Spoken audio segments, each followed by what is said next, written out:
ஆர்வத்தை காட்டி அவங்களுக்கு தேவையான ஒரு சில விஷயங்களை எடுத்துக்கிறாங்க. நான் யாரை பற்றி சொல்கிறேன்னு உங்களுக்கு தெரியும்னு நினைக்கிறேன்.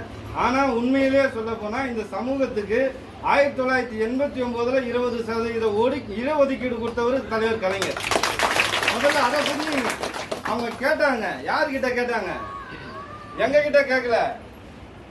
இதுக்கு முன்னாடி ஒருத்தர் ஆட்சி பண்ணிட்டு இருந்தார் தெரியுமா? 1987 டாக்டர் எம்ஜிஆர்னு ஒருத்தர் ஆட்சி பண்ணிட்டு இருந்தார்.